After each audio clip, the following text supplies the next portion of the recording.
Hello everyone, स्वागत है आप सभी का हमारे सीएफ फाइनल ऑडिट के इस रिवीजन वीडियो में, जिसमें audit of NBFC chapter 14 discuss करने वाले हैं हम लोग। इंपॉर्टेंट है क्योंकि इसमें पिछले 2 सालों में काफी अमेंडमेंट्स आए हैं और ये चैप्टर में कुछ बारीक चेंजेस भी इंस्टीट्यूट ने नए स्टडी मटेरियल में in comparison to the previous one किया। रिवीजन में क्या करने वाले हैं दोस्तों, ड्रोन चार्ट्स का प्रयोग करते हुए, ही नहीं है आपके पास तो डिस्क्रिप्शन में देख लीजिए, पूरे चैप्टर को रिवाइज करेंगे, इंस्टीट्यूट के स्टडी मटेरियल के क्वेश्चंस क्विकली रेफर करेंगे। रिवीजन देखने के बाद आपको टेलीग्राम पर जाकर इससे रिलेटेड कुछ क्रिटिकली इंपॉर्टेंट एमसीक्यूज प्रैक्टिस करना चाहिए, जिससे कि आपकी पूरी प्रिपरेशन इस चैप्टर की कंप्लीट होगी। तो chapter 14 part 2 special features for audit of non banking financial companies. Part 1 is audit of banks. First and foremost definition दी गई है एनबीएफसी की। Non banking financial company section 45 IF के अंतर्गत डिफाइंड है of the RBI Act which was amended in 1997, जिसमें कहा गया है कि सबसे पहले ये एक फाइनेंशियल इंस्टीट्यूशन है जो कि एक कंपनी है परंतु एक बैंक नहीं है, जिसका प्रिंसिपल बिजनेस डिपॉजिट रिसीव करना किसी भी स्कीम में या किसी भी तरह से लेंडिंग करना, और ऐसे दूसरे non banking institution even if they are not companies या क्लास ऑफ इंस्टीट्यूशन जिसे RBI with previous approval of central government specify कर सकती है। तो सीधी सी बात है कि एनबीएफसी आमतौर पर एक कंपनी है जो नॉन बैंकिंग है और वो डिपॉजिट्स लेने देने का काम कर रही है। इसके अलावा RBI previous approval of central government से दूसरे किसी भी इंस्टीट्यूशन को बोल सकता है कि ये एनबीएफसी है। 21 फरवरी से ऑडिट पावर बैच 12 दिन में पूरे ऑडिट के सिलेबस को साथ में लाइव कवर करेंगे। मॉर्निंग 7 to 11:30 AM फिर से दोस्तों ऑडिट पावर बैच में अब 21 फरवरी से। इसके अंतर्गत आरबीआई ने कॉन्सेप्ट दिया डीम्ड एनबीएफसी का, popularly known as the 50-50 test. इसके अंतर्गत कहा है कि कोई भी कंपनी एनबीएफसी होने के लिए एक्सेप्ट अगर ये स्पेसिफिक रिक्वायरमेंट अप्लाई करती है, इसे छोड़ दें तो एनबीएफसी नाम में ही कंपनी है, तो इसका कंपनी होना जरूरी है। It is a company registered under companies act 2013 और द अर्लियर एक्ट, जिसका कोई भी कंपनी अगर उसका प्रिंसिपल बिजनेस फाइनेंशियल है, और यह हमें कब देखना है, as per the last audited balance sheet, तो उस केस में उसे डीम्ड एनबीएफसी माना जाएगा। कब माना जाएगा? आपका प्रिंसिपल बिजनेस फाइनेंशियल है जब आप 50-50 टेस्ट पूरा करते हैं। What is 50-50 test? आपकी फाइनेंशियल एसेट्स आपकी टोटल एसेट्स के 50% से ज्यादा है। FA stands for financial asset, ऐसे लेजेंड आप देख सकते हैं। और दूसरी कंडीशन एंड कंडीशन है, इंग्लिश वाला एंड, हिंदी वाला और। Income from financial asset is more than 50% of your gross income. तो फाइनेंशियल एसेट टोटल एसेट का 50% से ज्यादा है, एंड इन फाइनेंशियल एसेट से होने वाली इनकम आपकी ग्रॉस इनकम की 50% से ज्यादा है। इक्वल टू नहीं, मोर देन है। दोनों कंडीशन सेटिस्फाई होगी तो आप डीम्ड एनबीएफसी माने जाएंगे, और उस पर्टिकुलर केस में आपको आरबीआई के पास रजिस्ट्रेशन कराना पड़ेगा as a non banking financial company. यहां ध्यान रखना कि जब आप टोटल एसेट्स लेंगे तो उसमें इंटेंजिबल एसेट्स को शामिल नहीं करेंगे। तो एक क्विक प्रैक्टिस करते हैं अपन। We are talking about a particular company which is whether it is a deemed NBFC और not is what you have to check. ये रजिस्टर्ड है कंपनीज एक्ट के अंतर्गत, इसका बिजनेस है banks shares, stock, bonds, debentures वगैरह में deal करने का। 31 मार्च 2021 ईयर एंडेड के एक्सट्रैक्ट्स दिए हुए। पेड अप शेयर कैपिटल से कोई मतलब नहीं है। Non current asset loans and advances, current assets loans and advances, ये दोनों फाइनेंशियल एसेट के नेचर के। Total asset, intangible asset, total asset में से इंटेंजिबल हटा दीजिए, 527 आ गया। इन दोनों का टोटल 527 से कंपेयर करें, मोर देन 50% दिख ही रहा है। प्रॉफिट फॉर द ईयर से कोई मतलब नहीं है। इनकम फ्रॉम इंटरेस्ट डिविडेंड 52 है और ग्रॉस इनकम 102 है। इसको डिवाइड करेंगे, ये भी मोर देन 50% है। दोनों मोर देन 50% की कंडीशन आप अचीव कर रहे हो, इसके लिए आपको डीम्ड एनबीएफसी माना जाएगा। If you are a deemed NBFC you have to compulsorily obtain a registration of RBI. वो लेने के लिए पहले आपके पास नेट ओन फंड्स होना चाहिए। तो registration and regulation of NBFC, इसके ऊपर क्वेश्चन डायरेक्ट सिंपली ऐसे ही आ सकता है कि क्वेश्चन नंबर 2 देखिए, Shubham Associate, starting audit of NBFC. They have not performed much work for NBFC in the past years. You're required to explain requirement relating to registration and regulation of NBFC, which as an auditor needs to keep in mind while planning the audit of NBFC. तो अगर आपसे सवाल ऐसा आएगा तो exam में आपको सोचना पड़ेगा यार मैंने जो पढ़ा था उसमें से क्या लिखना है। इसलिए आप कभी भी जब ड्रोन चार्ट से या रिविजन्स देखते हैं तो प्लीज़ हेडिंग्स देखिए उसमें। तो यहाँ पे बात की गई है रजिस्ट्रेशन और रेगुलेशन ऑफ एनबीएफसी की। सबसे पहली रिक्वायरमेंट है, अगर आपको आरबीआई के पास रजिस्टर कराना है एज एन एनबीएफसी, आपकी मिनिमम नेट ओन फंड्स होना चाहिए। No NBFC will be allowed to commence the business without obtaining registration certificate from RBI, यानी आपको प्रायर रजिस्ट्रेशन कराना पड़ेगा। हालांकि लिमिट्स ये होती है कि अगर आपकी डिम्ड एनबीएफसी की लिमिट आती है तो then that particular case 30 days का समय देते हैं, वो आपके मॉड्यूल में नहीं है तो छोड़िए। अगर आपकी नेट ओन फंड्स 2 करोड़ है तो ही आपको रजिस्ट्रेशन करने की परमिशन मिलेगी। ये 1999 से लिमिट थी जिसे अब बढ़ा के 10 करोड़ कर दिया गया। आरबीआई चाहे तो और भी दूसरी लिमिट अलग अलग कैटेगरी ऑफ एनबीएफसी के लिए प्रिस्क्राइब कर सकती है।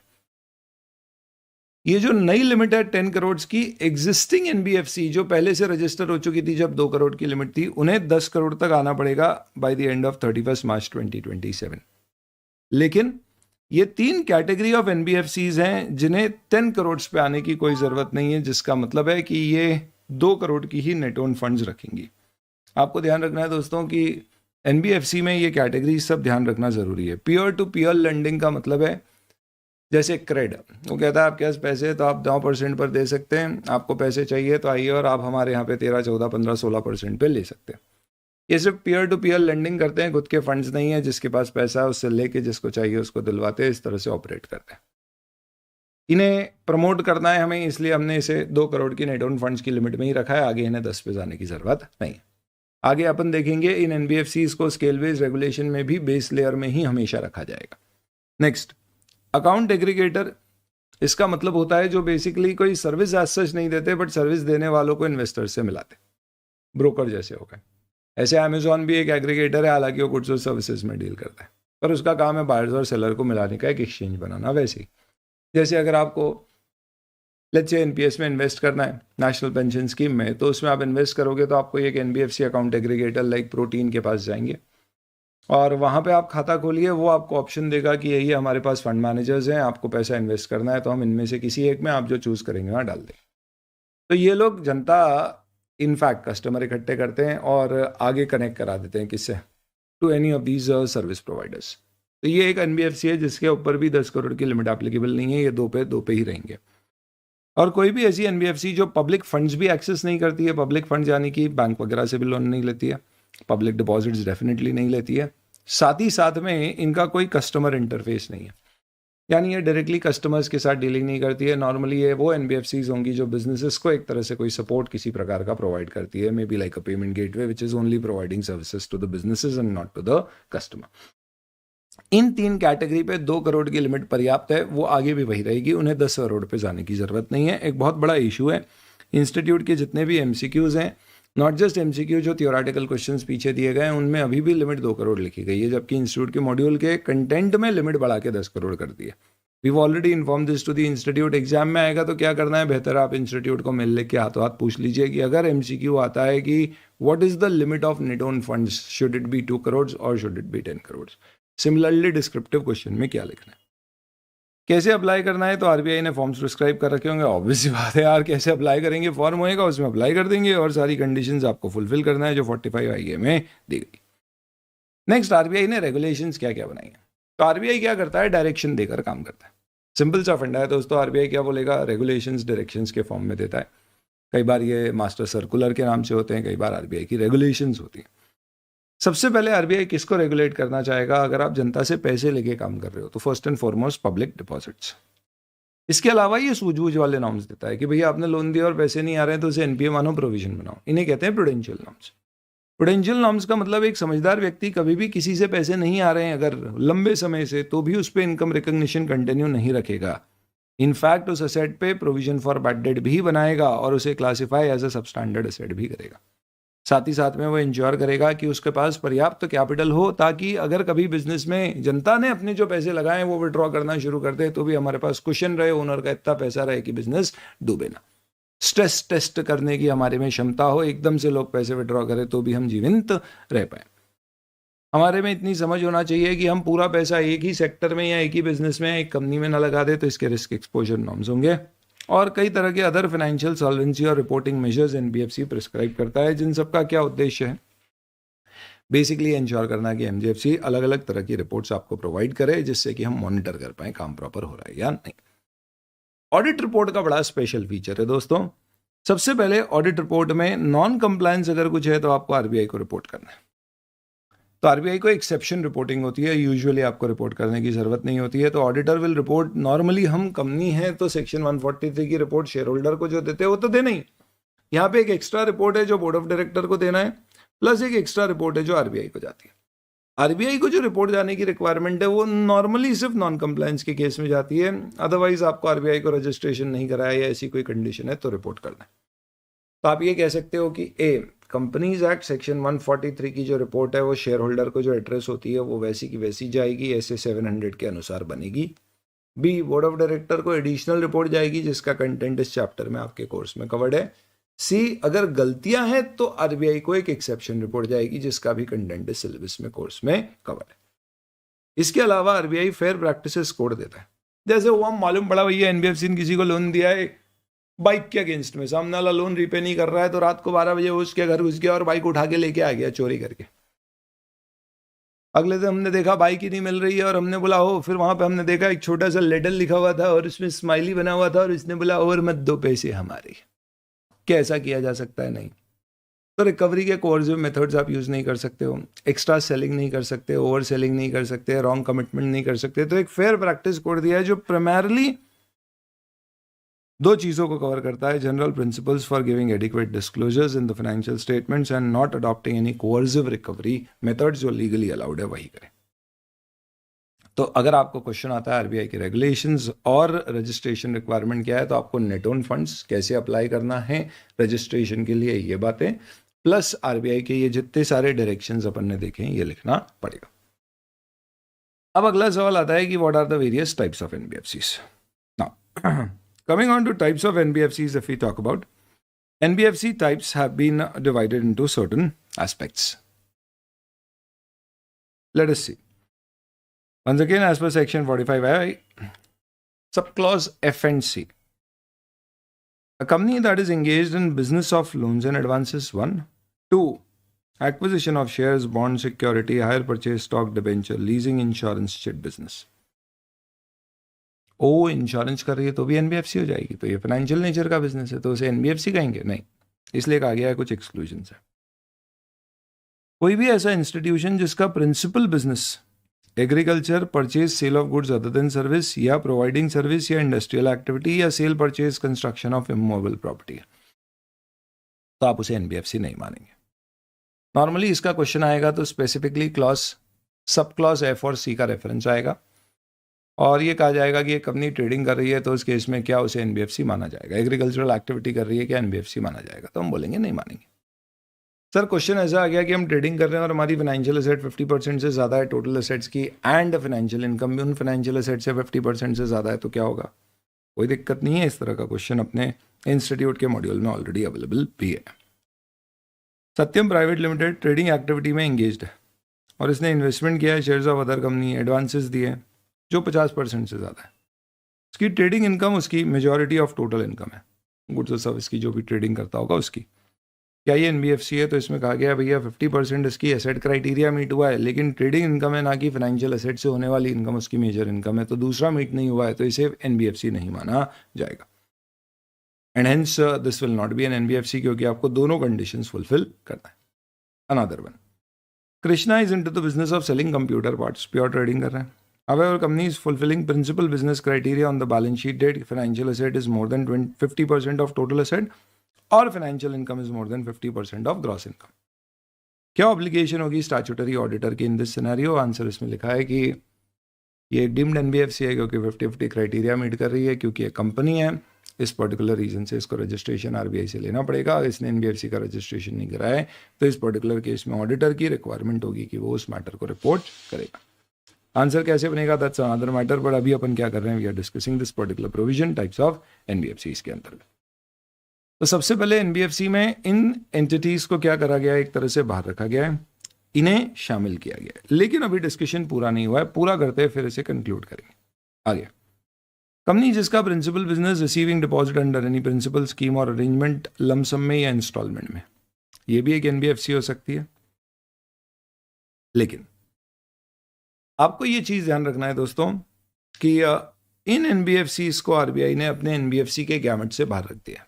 प्राइमरली इसलिए क्योंकि इन्हें कोई दूसरे एक्ट के अंतर्गत या कोई दूसरा रेगुलेटर रेगुलेट करता है। जैसे उदाहरण के तौर पे स्टॉक एक्सचेंज, स्टॉक ब्रोकर, इन्हें सेबी रेगुलेट कर रहा है, तो ये एनबीएफसी की परिभाषा से बाहर है। ध्यान रखना, इंडेस की एप्लीकेबिलिटी आप एफआर में पढ़ोगे, वहां पे एनबीएफसी की डेफिनेशन जो आरबीआई ने ये दी है वो प्लस कुछ और को एक्स्ट्रा ऐड किया है, जिसमें कि स्टॉक ब्रोकर्स को ऐड किया है।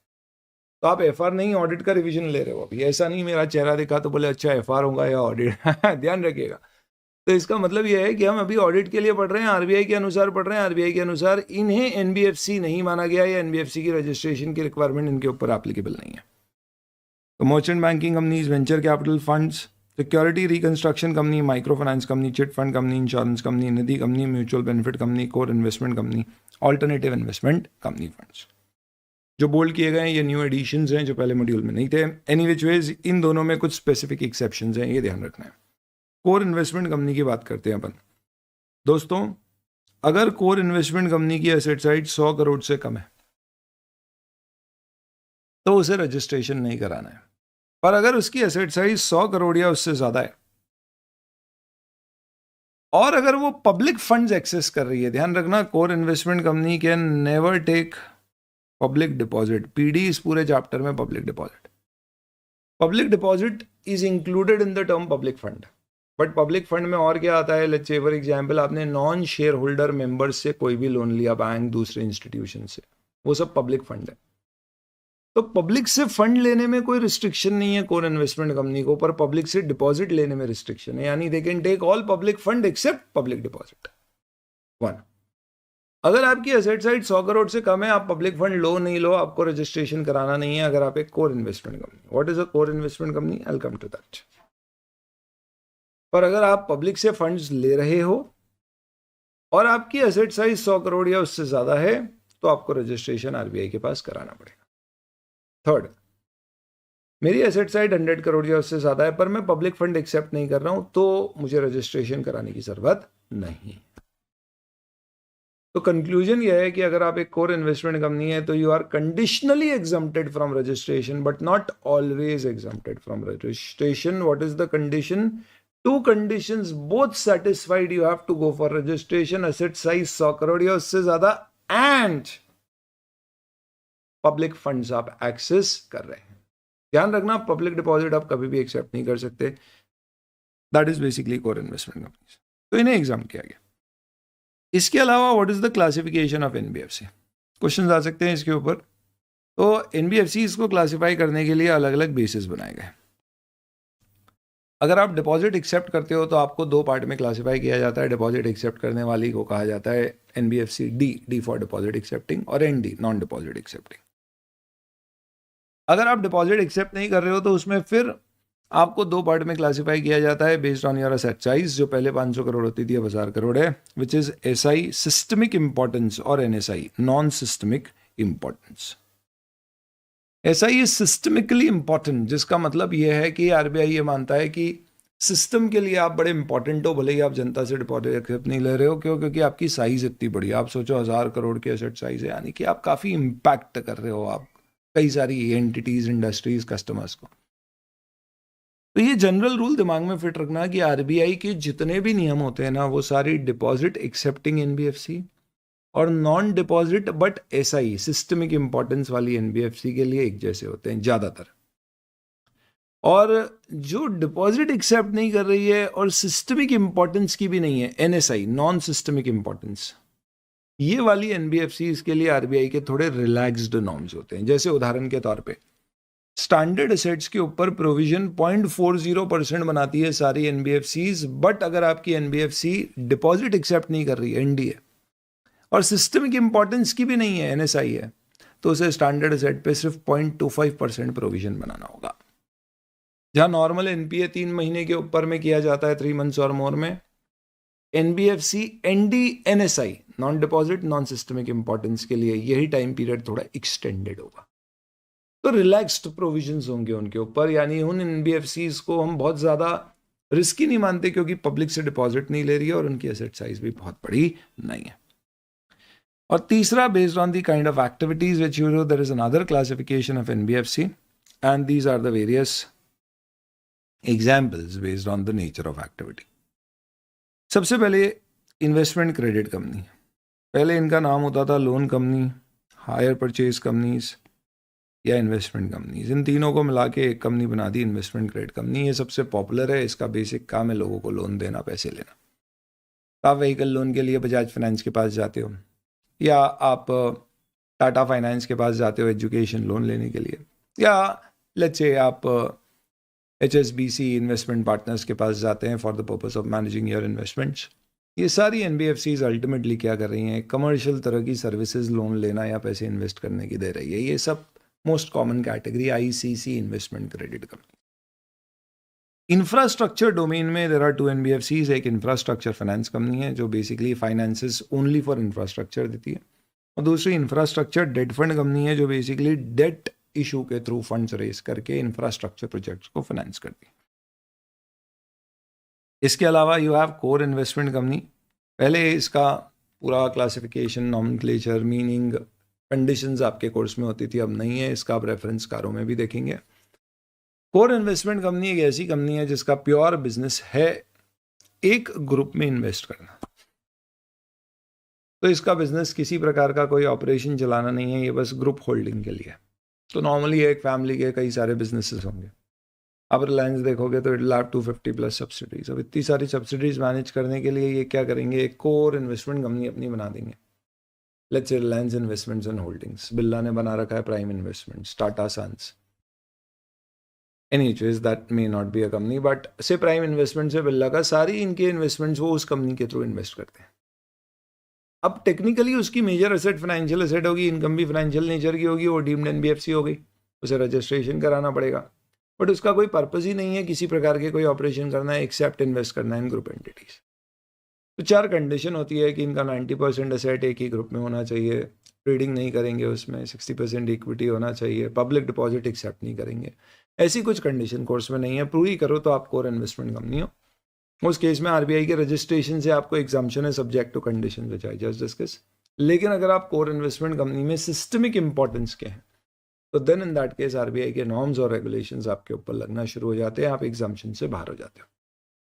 अब ये सिस्टमिक इंपॉर्टेंस की परिभाषा, तो क्योंकि अब थोड़े से अमेंडमेंट्स हुए हैं तो ये सारी चीज़ें फाइन ट्यून होने में, पुरानी डेफिनेशन नई डेफिनेशन मैच होने में थोड़ा समय लगेगा। बट यस, एनबीएफसीज में देयर कैन बी को इन्वेस्टमेंट कंपनी, ये हमेशा नॉन डिपॉजिट एक्सेप्टिंग होंगी, बट अगर ये सिस्टमिक इंपॉर्टेंस की है तो आरबीआई इसे रेगुलेट करता है।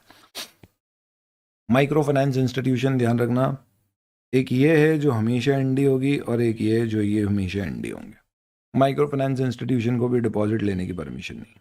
Factors, non operating financial holding company, ये होल्डिंग कंपनी है जिसने सब्सिडरी बना रखी है और इसके खुद के कोई ऑपरेशन नहीं है, तो इन्हें कुछ एग्जाम्पशंस मिलते हैं, आरबीआई के ज़्यादा नॉर्म्स फॉलो नहीं करना पड़ते। Asset finance, investment loan company, mortgage guarantee company, ऐसी जमाने भर की और कैटेगरी हो सकती है। ये सब पुरानी वाली हैं, क्योंकि पहले बनती थी इस नाम की, अब ये सब मर्ज हो गई आईसीसी में। तो अगर आपको आता है what are the classification of NBFCs, तो आप बोलोगे 3 तरह से क्लासिफाई कर सकते हैं, डिपॉजिट, सिस्टमिक इंपॉर्टेंस और काइंड ऑफ एक्टिविटी। और काइंड ऑफ एक्टिविटी में कुछ 5-6 एग्जांपल्स लिख देना, क्वेश्चन भी आएगा तो इसी तरह का आएगा कि 5-6 एग्जांपल्स के थ्रू बताइए what are the various types of NBFCs. So that's it. Define NBFC. Also give a brief description about types of NBFC covering any 5 NBFCs. तो आप 3 कैटेगरी से क्लासीफाई करके इनमें से कोई भी 5 NBFC लिख सकते हो। Wow, cool, that's wonderful, going fine. अब ये इंपॉर्टेंट है बिकॉज अमेंडमेंट हुआ है।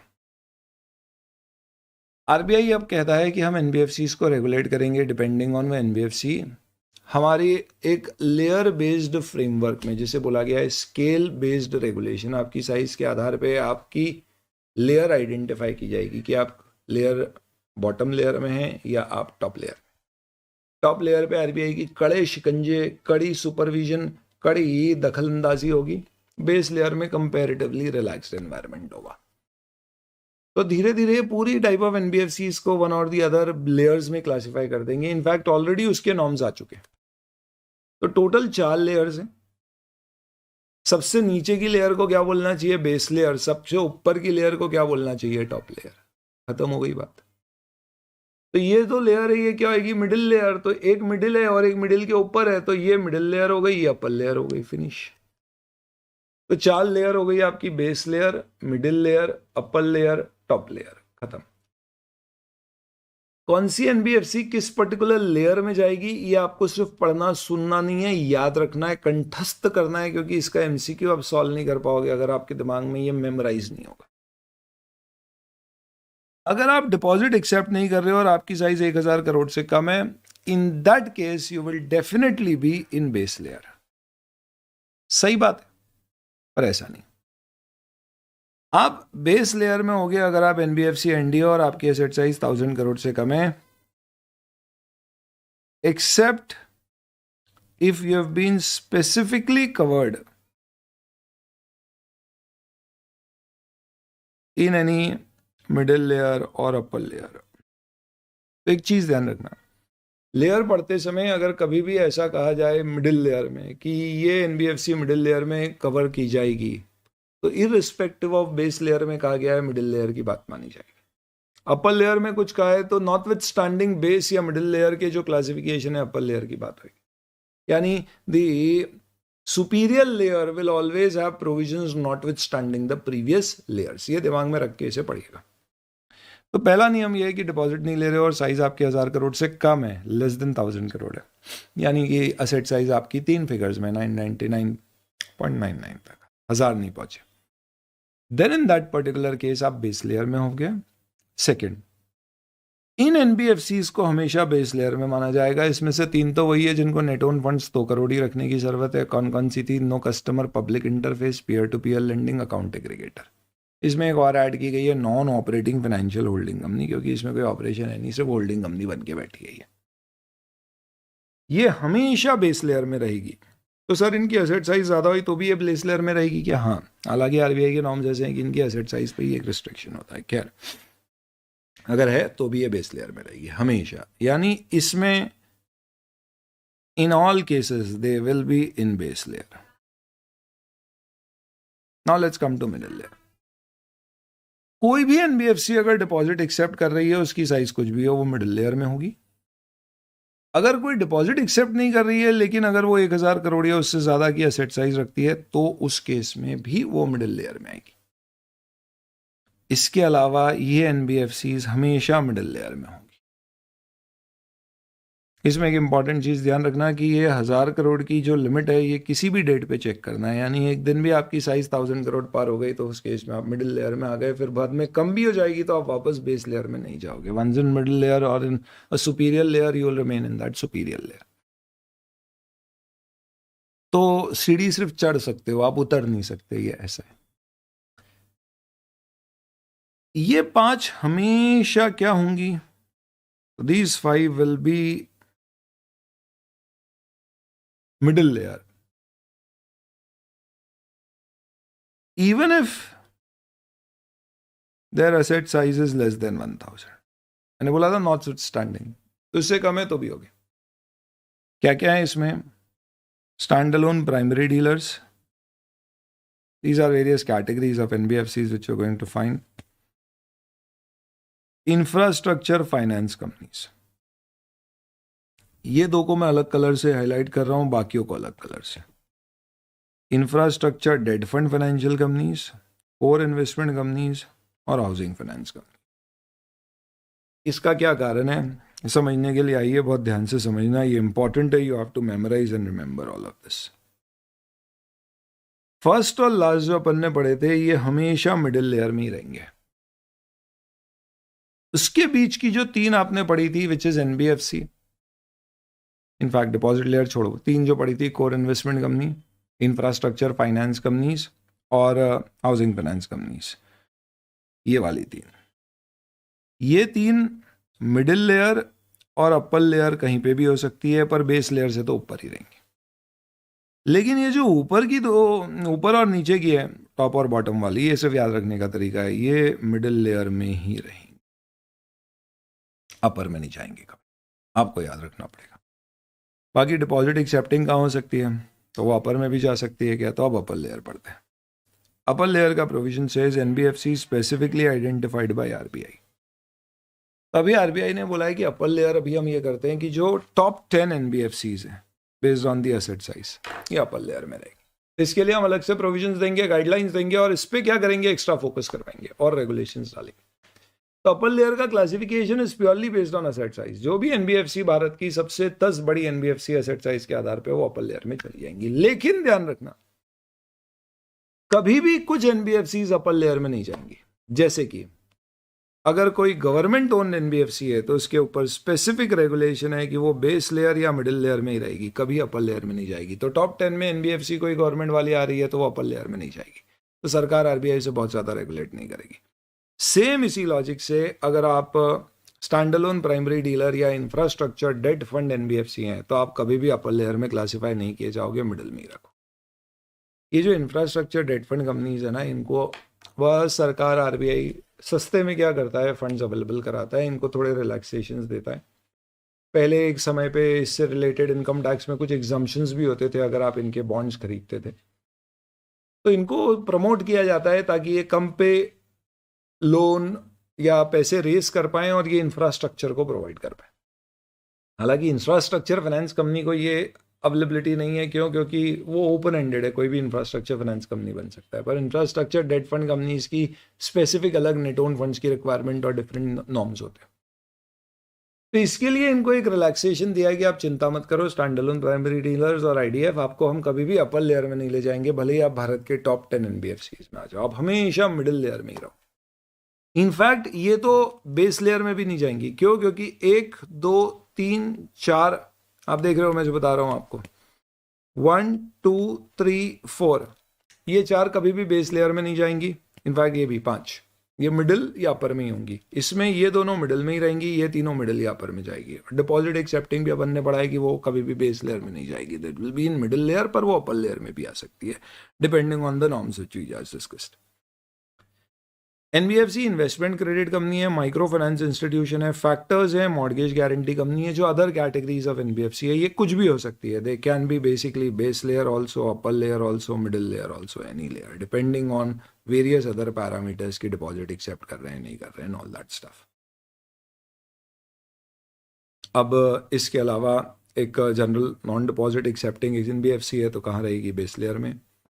नॉन डिपॉजिट एक्सेप्टिंग एनबीएफसी है जिसकी एसेट साइज 1000 करोड़ से कम है, हालांकि 500 करोड़ और उससे ऊपर पे पहले सिस्टमिक इंपॉर्टेंस कहा जाता था, तो वो अभी भी बेस लेयर में रह सकती है unless it is featured in middle layer.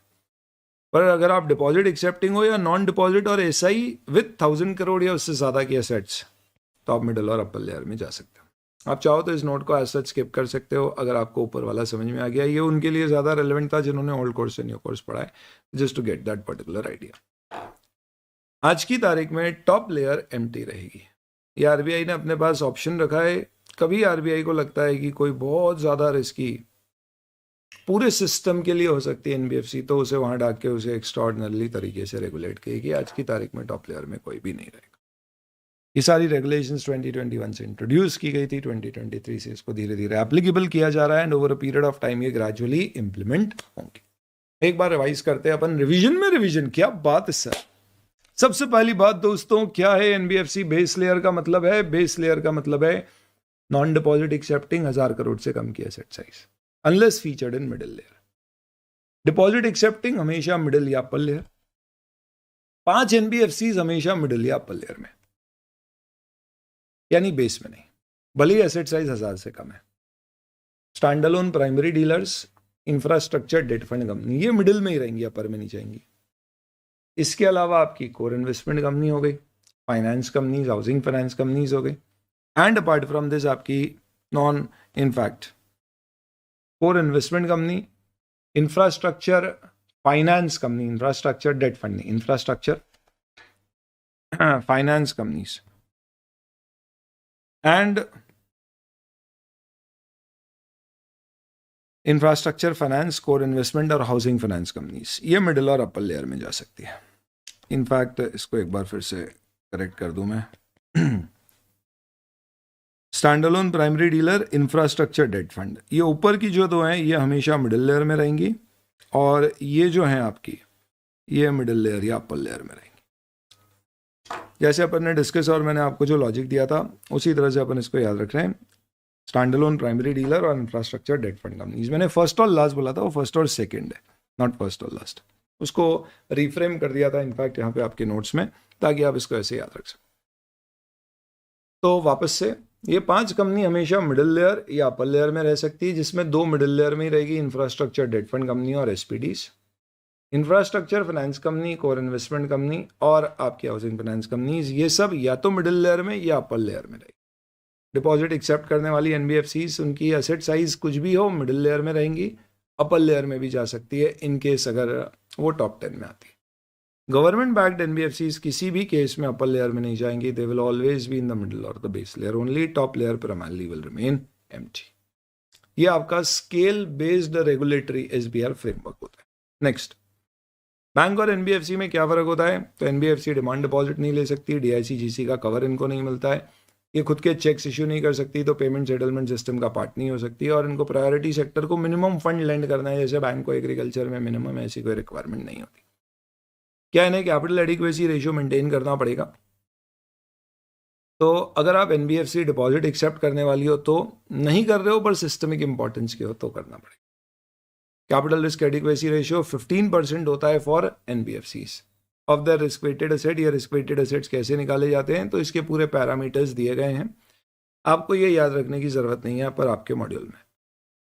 Basic logic ये होता है कि अगर आपके पास कैश इन हैंड है तो इसमें रिस्क 0 है, तो उसका 0% रिस्क वेट होगा। वहीं पे आपने लेट्स से लोन दे रखा है which is too a risky sector, it will be having 100% asset size में 100% रिस्क वेट। जितना रिस्क वेट ज़्यादा होगा, डिनोमिनेटर में वैल्यू उतनी ज़्यादा होगी, उसका 15% आपको आपकी कैपिटल रखना, तो आपकी कैपिटल रिक्वायरमेंट उतनी बढ़ेगी। आपको ये ध्यान रखना है कि capital adequacy ratio is 15% of the risk weighted assets. और कैपिटल में आपकी 2 तरह की कैपिटल होती है, एक परमानेंट नेचर की कैपिटल होती है, जैसे आप बैंक्स में पहले पढ़ते थे, tier 1 tier 2।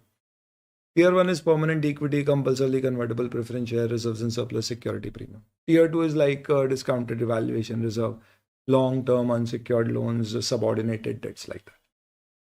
In any case, 15% में से कम 10% आपका Tier 1 कैपिटल होना चाहिए। और अगर आप मुथूट फाइनेंस जैसे जब घर पे पड़ा हो सोना तो फिर काहे का रोना गोल्ड लोन्स में है, तो आपका मिनिमम Tier 1 कैपिटल ही 12% होना चाहिए। एमसीक्यू प्रोन, ध्यान रखना एमसीक्यू में जो कोर प्रोविजंस है उसके जो एक्सेप्शंस है वो ज़्यादा इंपॉर्टेंट है, क्योंकि अब काफ़ी समय हो गया एमसीक्यूज आए ऑडिट में, तो अब क्या करते हैं, बेसिक का नहीं उसके अंदर का पूछे। क्या नॉन डिपॉजिट एक्सेप्टिंग में भी आपको मेंटेन करना है? अगर आप सिस्टमिक इंपॉर्टेंस के हैं तो आपको करना पड़ेगा capital risk adequacy ratio, not otherwise. चलिए अब आते हैं asset classification provisioning requirement except for micro finance institution, जिसके ऊपर रिलैक्स नॉर्म्स है। सबसे पहले नॉन परफॉर्मिंग एसेट पे यहाँ पे मोर देन 90 डेज की जगह more than equal to 3 months है। पर अगर आप NBFC ND NSI non systemic importance के हैं, तो एनबीएफसी एनडी लिखा है मतलब नॉन सिस्टमिक इंपॉर्टेंस है, ऐसा ही होगा तो अलग से ऐड किया जाएगा उसके सामने वो एक्रोनिम। तो आपके लिए 6 महीने और लीज में 12 महीने। तो एनपीए कब होगा? जब 6 महीने तक पैसा ओवरड्यू होगा, और लीज पे दिया है आपने तो 12 महीने तक। जबकि अदर देन दैट, यानी एनबीएफसी डिपॉजिट डी और एनडीएसआई के लिए 3 महीने लीज हो या कुछ भी हो। ओवरड्यू कब के कंसिडर करना है आपको? क्या चीज़ के ओवरड्यू कंसिडर करना है? तो टर्म लोन का, लीज का, हायर परचेज का, कोई बिल डिस्काउंट किया था ओवरड्यू हो गया, कोई आपने किसी को सर्विसेज रेंडर करी या उससे पेमेंट लेने दे और उसका पैसा नहीं आया आपके पास, कोई डिमांड और कॉल लोन में कब से ओवरड्यू देखा जाएगा? जिस दिन कॉल कर दी यारी पेमेंट उस दिन से। कोई इंटरेस्ट आपकी डेट या उसके ऊपर ड्यू हो गया और आपको पैसा नहीं मिला, तो interest in respect of a debt और income on receivable under the head other current assets in the nature of short term loans, जब से वो ओवरड्यू हो जाएगा तब से 3 महीने उससे ज़्यादा रहा तो खाता एनपीए हो जाएगा। ध्यान रखना, एक बोरोवर का एक भी खाता एनपीए हो गया तो उस बोरोवर का उस एनबीएफसी में जितने खाते हैं सारे एनपीए हो जाएंगे। ऐसा हो सकता है मेरे 2 अलग अलग एनबीएफसी से लोन है, टाटा फाइनेंस और बजाज फाइनेंस है, तो एक जगह एनपीए हूँ एक जगह नहीं हूँ, क्योंकि एक जगह मैं रेगुलर रीपे कर रहा हूँ एक जगह नहीं कर रहा हूँ। बट लेट्स से मेरा बजाज फाइनेंस की 2 ब्रांच है, मुंबई और दिल्ली, दोनों ब्रांच से लोन है। दिल्ली ब्रांच में मैं रीपेमेंट रेगुलर कर रहा हूँ, मुंबई ब्रांच में रेगुलर कर रहा हूँ, तो ये वाला अगर 3 महीने उससे ज़्यादा ओवरड्यू हुआ दिल्ली ब्रांच का तो एनपीए होगा। तो बजाज फाइनेंस में मेरे सारे ब्रांच में जितने भी लोन्स है, टर्म लोन, सीसी वगैरह जितने प्रकार के सब के सब क्या हो जाएंगे, एनपीए हो जाएंगे। ध्यान रखिएगा कि अगर कोई भी एनपीए को रिस्ट्रक्चर किया जाता है तो उसे परफॉर्मिंग 1 साल तक क्लासिफाई नहीं कर सकते, वो साल भर तक उसे रिस्ट्रक्चर्ड नॉर्म के हिसाब से रीपे करते रहना पड़ेगा। साल भर बाद अगर उसकी ओवरड्यू 3 मंथ से उससे ज़्यादा नहीं रहे तो आप उसे अपग्रेड कर पाएंगे। एनपीए तो स्टैंडर्ड एसेट क्या होता है? जो एनपीए नहीं है वो स्टैंडर्ड एसेट है। तो स्टैंडर्ड एसेट की बेसिक लॉजिक क्या है? It is either no default या फिर डिफॉल्ट है और किससे ज़्यादा नहीं है। It is not more than the 3 months और equal to 3 months period. Standard asset पे भी प्रोविजन बनाना है क्योंकि रिस्क तो है भाई, पैसा डूब सकता है। तो 0.40% पर एनडी एनएसआई के लिए it is only 0.25% of the outstanding amount. ये जो प्रोविजन बनता है इसे बैलेंस शीट में नॉर्मली सारे प्रोविजन फॉर बैड डेट्स को एडवांसेस से माइनस करके आउटर कॉलम में नेट दिखाते हैं, पर इसे प्रोविजंस के अंतर्गत लाइबिलिटी साइड में दिखाते हैं, एडवांसेस से कम नहीं करते क्योंकि आप इसे सिर्फ सेफर साइड पे बना रहे हो, पर बनता पी&एल से, रिजर्व से नहीं। सब स्टैंडर्ड एसेट क्या है? कोई भी एसेट जो एनपीए रह चुका है 12 महीने या उससे ज्यादा के लिए वो डाउटफुल हो जाएगा। इनफैक्ट अप टू 12 मंथ्स वो सब स्टैंडर्ड रहेगा, आफ्टर 12 मंथ्स वो डाउटफुल हो जाएगा। यानी first year of NPA it will B सब स्टैंडर्ड, लेकिन एनडी के केस में इट विल बी 18 मंथ्स। कोई भी ऐसा एडवांस जो स्टैंडर्ड है पर उसकी टर्म्स रीनिगोशिएट, रीशेड्यूल, रिस्ट्रक्चर हो गई है, जहां पे लॉस ऑफ प्रिंसिपल हो रहा है, यानी प्रेजेंट वैल्यू टर्म्स में सेम पैसा नहीं मिल रहा है, अगर ऐसा हुआ है तो ऑटोमेटिकली खाता परफॉर्मिंग से नॉन परफॉर्मिंग सब स्टैंडर्ड हो जाएगा। भले ही उसका अभी तक रीपेमेंट रेगुलर था, बोरोवर खुद आगे बोला कि भैया मैं अभी तक पे करवा रहा हूँ, आगे नहीं पे कर पाऊंगा, तो रीशेड्यूल कर दो, रिस्ट्रक्चर कर दो, रिस्ट्रक्चर कराया, खाता एनपीए हो गया। कब तक रहेगा? साल भर तक। साल भर तक हमें उसे एनपीए रखना है, साल भर बाद देखेंगे नॉर्म्स के अनुसार सब कुछ पेड है तो फिर वो परफॉर्मिंग हो जाएगा, यानी कि नेक्स्ट ईयर से आप इसे एनपीए से अपग्रेड कर पाओ। सब स्टैंडर्ड सेट पे टोटल अमाउंट पे 10% फ्लैट प्रोविजन बनता है। सब स्टैंडर्ड के बाद वो डाउटफुल हो जाएगा। फर्स्ट ईयर में उसे D1 कहते हैं, सेकेंड थर्ड ईयर में D2 और उसके बाद D3। डाउटफुल में जो अनसिक्योर्ड पोर्शन होता है उस पर 100% प्रोविजन बनता है, सिक्योर्ड पोर्शन पे 20, 30 और 50। ये 20 + 30 + 50 नहीं है, 20 + 10, 30, 30 + 20, 50 ऐसा। ये सिक्योर्ड पार्ट के ऊपर। डाउटफुल एसेट कब बनेगा? तो अगर वो एनबीएफसी एनडी है तो 18 महीने तक एनपीए रह गया, उसके बाद तो मोर देन 18 मंथ्स और यहाँ पे मोर देन 12 मंथ्स। और लॉस एसेट कब माना जाएगा? तो आपको लगता है पैसा मिलना ही नहीं है, ऐसा किसे लगेगा? हो सकता है इंटरनल ऑडिटर ने बोला हो, या एक्सटर्नल ऑडिटर ने बोला हो, या आरबीआई ने बोला हो, या एनबीएफसी को खुद को लग रहा है, बैंक यानी आरबीआई। ऐसा कब लगेगा? जब आपको नॉर्मली लगता है कि सिक्योरिटी की वैल्यू में इतना इरोजन है। एक टाइम लिमिट होती है, एक लिमिट होती है कि 90% से ज़्यादा अगर सिक्योरिटी उसकी इरोड हो चुकी है, यानी 100 करोड़ का लोन दिया था और उसकी सिक्योरिटी जो थी उसकी कीमत पहले थी 100 करोड़ या उससे ज़्यादा और अब 10 करोड़ से भी कम बची है, तो देन इन दैट केस आप उसे लॉस मान सकते हैं। या सिक्योरिटी खत्म हो चुकी है, डिस्ट्रॉय हो गई है, कोई फ्रॉड निकल के आया है, विलफुल टाइप का डिफॉल्टर है बोरोवर, ऐसे केस में आप लॉस रेट मान के पूरा प्रोवाइड फॉर कर देंगे। ये सारी गाइडलाइंस एसबीआर फ्रेमवर्क के अंतर्गत अपडेट होंगी, अभी आपके सिलेबस में वो सब नहीं है तो इस बारे में बात नहीं कर रहे। साथ ही साथ में आपको जैसे ही खाता एनपीए होगा आगे से इनकम कैश बेसिस पे रिकॉर्ड करना है। हो सकता है कि आखिरी 3 महीने तक जब उसके पैसे नहीं आ रहे थे आप उसे परफॉर्मिंग मान रहे थे, तो आपने इंटरेस्ट ड्यू किया पर उसने पे नहीं किया। 3 महीने बाद जब एनपीए होगा तो 3 महीने बाद की इनकम तो कैश बेसिस पे ही बुक होगी। जो 3 महीने तक आप ब्याज बुक करते हैं, अक्रू करते हैं, उसे भी आपको रिवर्स करना पड़ेगा, जिसे बोलते हैं रिवर्सल ऑफ अनअर्न्ड इंटरेस्ट और इनकम, प्लस आपको प्रोविजन बनाना पड़ेगा। तो ये 3 चीजें आपको एनबीएफसी होने पर करना पड़ती हैं। और इसी के साथ आपके सारे लीगल प्रोविजंस एनबीएफसी के हमारे डिस्कस हो जाते हैं। अब सेकंड पार्ट में what we have to discuss is the audit procedures and the audit report. ये पार्ट 1 रखते हैं, हमारे रिवीजन का पार्ट 2 हम बाद में देखेंगे, जिसमें हम बाकी का पूरा कंटेंट कवर करेंगे दोस्तों। और ऑडिट पावर की बैच हमारी कल से शुरू हो ही रही है। इनफैक्ट तो स्वागत है आप लोगों का उस बैच में। यूट्यूब पे उसका रिवीजन वीडियो आपको अवेलेबल होएगा। Looking forward, first revision video in fact YouTube पर है, पहला पावर बैच का लेक्चर, उसके बाद के हमारे सारे lectures will be in the content browser app, fast app. चलिए, तो hope to see you in the audit power batch. 12 दिन में पूरे ऑडिट को मस्त कवर करिए। बाकी अदरवाइज हम रिवाइज यहाँ पर कर ही रहे हैं, जैसे जैसे होते ही चल रहा है। Thank you.